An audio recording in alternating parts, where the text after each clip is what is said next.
the literature that is out there. My husband is a geek when it comes to books, and he feels like all that we need is to read more books and books and books. So he said, baby, I'm prepared. I've been on Amazon. I bought every baby book that there is. So is there literature that you kind of say more or less, this is what you should be reading? No.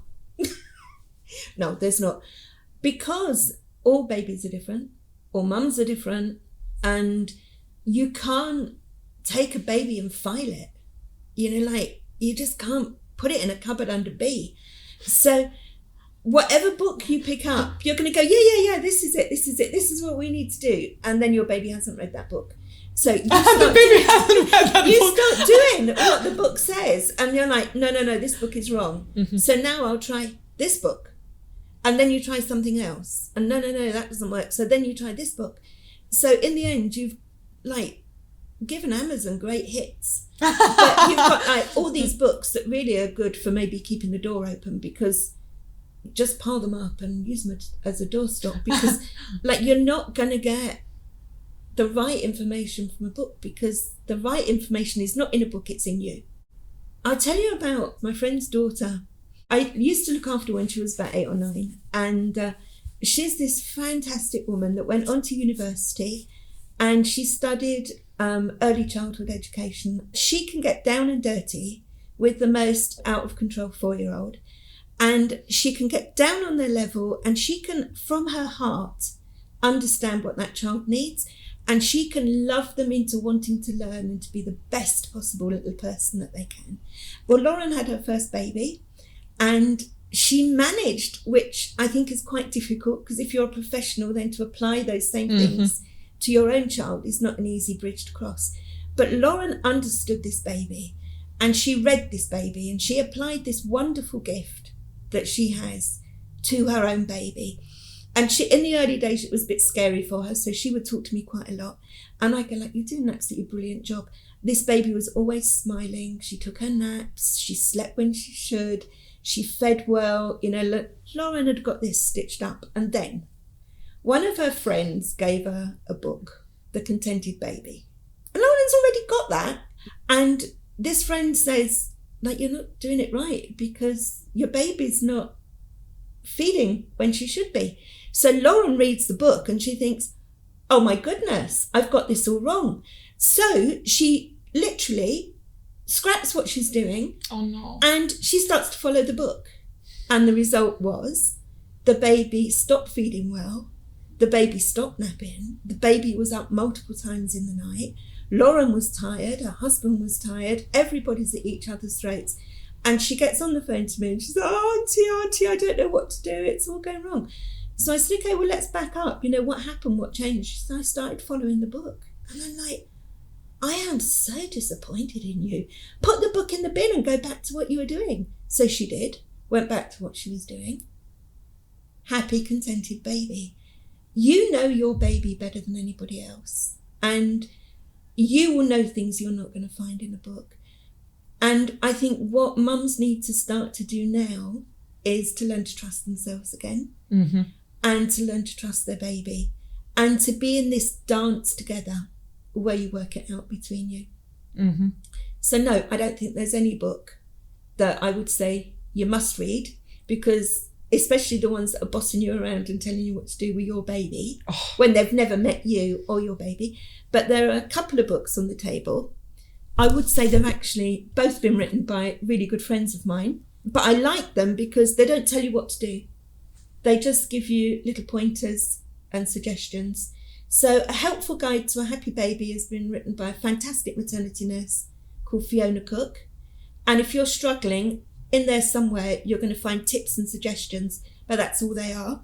Perfect. And this one, Be Ready to Parent Twins, has been written by a fabulous paediatrician and her friend. She had 3 children under 16 months at one point. And it's about navigating that war zone that can become a home when you've got multiples. Oh my and again, goodness. it's not telling you what to do. It's not clear guidelines of get up at 7 o'clock, have your toast at 7:02, or everybody's going to spontaneously combust and nobody's sleeping tonight. Right. It will just give you tips of how to read your baby, how to keep calm in what can easily become like a chaotic home, especially with more than one baby at a time. I cannot imagine 3 kids in 16 months. No, I couldn't either. She was delighted and I was like, really? Thank you so much for the recommendations. We will link them below. Yeah, they are good guidelines. Perfect. But nothing that's going to solve all your problems, because that comes from within you. Yes. The power is within you, my girl. What is the number one advice you have for us? Trust yourself, trust your baby, and you mums out there support each other. Okay, Jen, next question touches upon the external factors that we need to be mindful of in order to create the best environment for the baby to feel relaxed in and really sleep well in. So the best environment for your baby to sleep in is one that you've created through the day, every day, in that they feel safe and secure, and that they know that you love them and that they are safe with you because you respond to them. And that will help them to become a confident little person. So if that's going on during the day, then you're already a couple of jumps ahead when it comes to a decent night's sleep. But there are physical things that we need to do as well. So we need to make sure that the bedroom is neither too hot nor too cold, because when we are sleeping, there's this sleep that we have called REM sleep, which is our dreaming sleep. And when that sleep happens, there's part of our brain that controls our body temperature, shuts down, and we become like little reptiles. So we can't control our body temperature. So if we're too cold, the only way that we can warm up is by waking up, so we can shiver and then go back to sleep. Or if we're too hot, the only way we can cool down is by waking up, so that we can start to sweat and adjust ourselves and cool down. So you don't want a child waking up because they're too cold, because then they might need you to help them get back to sleep again. So checking that the child's core temperature stays around the same all night, so that they're not getting too cold or too hot, will really help. I've had mums say to me, but I want him to learn to sleep in the light.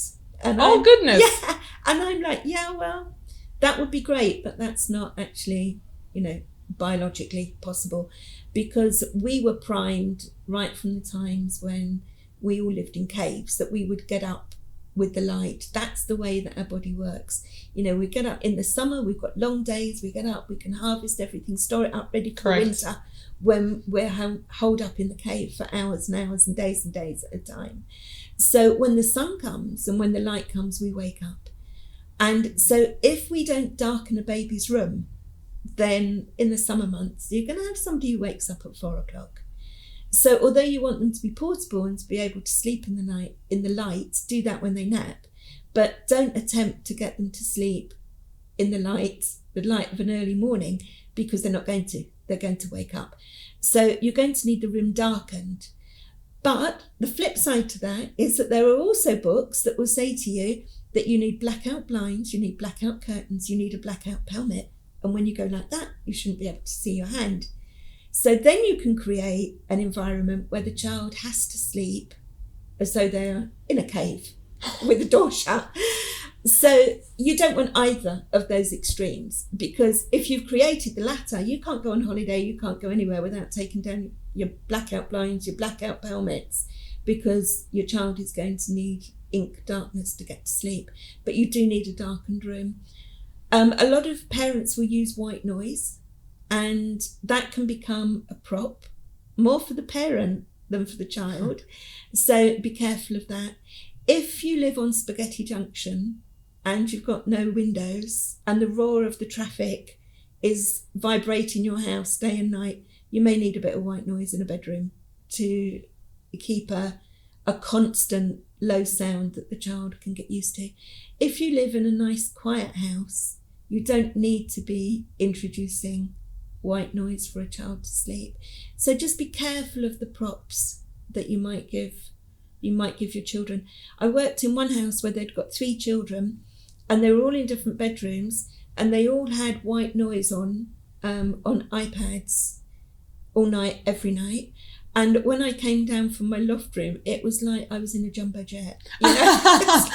From every room, there was this sound. And I was like, well, no wonder nobody's sleeping in this house. It was just like this constant roar. But really, it's darkness and temperature are going to be the two key things. And again, being aware that you're not giving a child more props than they need to get to sleep, because if suddenly those things are gone, then what are you going to do? So naturally, kids have a bit more of an elevated temperature in comparison to ours. What is then the ideal temperature, more or less, in terms of the room? So if we exclude their little sleeping bags and so on. Well, the guidelines are 16 to 20 degrees. So when I've slept in a bedroom that was 16 degrees, I needed to be in my clothes under a duvet. So I would say, maybe 18, 19. Okay. But with then a sleeping bag on. And a bag or padded pyjamas that they can't get out of. If you put them into bed in a baby grow and with a blanket and they've wriggled out from under the blanket, they're going to wake up because they're cold. They don't have the ability to pull, like we do, to pull the duvet over ourselves and snuggle down. Yes. They're going to be cold and they're going to need you to come in, give them a little bit of room service. Jen, how about naps? I know that you told me that naps are a bit different than the night sleep, in the sense that the rules can be a bit more relaxed. You were the first person to tell me it's totally fine if you want to nap with your baby. For me, it's a precious time. It's a bonding time. It's skin on skin. And I love taking naps with my baby, especially when the days, and most of the days, are so busy and overwhelming that this is my time when I say the work is put on the side. I'm going to go with my baby and we will sleep. And you helped me really establish this routine where my baby is not dependent on the same routine that we apply for the naps, as she's the one. So she clearly understands, this is my time when I go and I sleep until tomorrow. And this is just my time when I'm intimate with my mommy. So, the books will say you need to be consistent. And we do need to be consistent. That's true.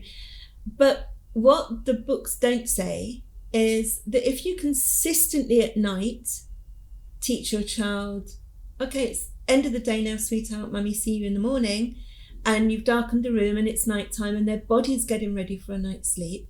If you're consistent with the way you approach sleep, then that's fine. If you're consistently inconsistent with the naps, that's also fine. Because although we know that it's all about sleep, the baby doesn't get that it's all about sleep. So as long as you're consistent in what you do at night and they're getting a good night's sleep, you can afford to have that freedom during the day. The naps become complementary to the nighttime sleep. There will be a minimum requirement that your child needs to sleep during the day. And again, the books will tell you your child needs to sleep 3 hours. So, I've got mum saying to me, she slept for 3 hours and 5 minutes. Is that okay? Or she only slept for 2 hours and 55 minutes. I don't know what to do. And it's not that prescriptive and that scientific. With, like the growth books that we have where somebody's on the 25th centile, somebody's on the 98th, what that means is if you're on the 98th centile, then 2 babies out of 100 are bigger than you and 98 of them are smaller. But it's all normal and it's all okay. Well, really the amount of sleep your child needs is like the centiles. And one child may need to sleep for 4 hours during the day and another child of the same age may need to sleep for 2. But it's still normal. And if you have a nice relaxed time and a nice relaxed attitude surrounding naps, like you say, it's a precious time for you and for your baby. Why would I be saying to you, you've got to put your baby in the cot? Like she's only going to be small like this once, so you just enjoy her as much as you want to. And I meet mums that are driving themselves insane trying to do a 45-minute nap in the morning, a 2-hour nap in the afternoon, and a 15-minute nap at 5 o'clock, thinking that then the night is going to fall into place. That's never going to happen. Sleep does breed sleep. And if you get the nighttime right, then you can afford the luxury of being much more relaxed around the naps and enjoying your baby. You need a child that's portable. You know, you need a child you can put in a buggy and take for a walk in the park, or lay on the bed and have a nap with, put on an aeroplane, put in the car. You don't need to have be at home every day at 12:30 to put your baby to bed. And in fact, I did work for a month in India with a baby that had been sleep trained into his bed. And it was torture because I was back, basically banged up in a luxury nursery 24 hours a day, 7 days a week for a month, because I always had to be near enough the cot to put this child in the cot because he couldn't sleep anywhere else. So it's like, for goodness sake, burn the books and be sensible and enjoy your baby. Enjoy your children. Thank you so much for saying this. I was definitely feeling a little bit worried if I can even honestly say that I like taking naps with my child and so on. And you were so shocked. You were like, well, of course you can take naps with your baby. Why wouldn't you? Because the entire world judges me. Or this idea that, that moms really get so upset about is when somebody says, just sleep when your baby sleeps, whatever. It doesn't matter if the baby doesn't sleep through the night. Just sleep during the day when the baby sleeps. And no, of course, you want to still be your own person. And it's nice to just take a break and be able to Netflix and chill. Actually, that becomes such a luxury that it's not easy to establish this and to be able to relax on the sofa and so on. So that suggestion doesn't work. I think saying that we need portable babies, if our life was more domesticated in the sense that the kids are constantly exposed to the same environment, of course, the kids flourish. However, life is much more complex, especially life in the city. And I must say that we have established this and this is going really well. And we do underestimate babies. We seriously underestimate what they're capable of.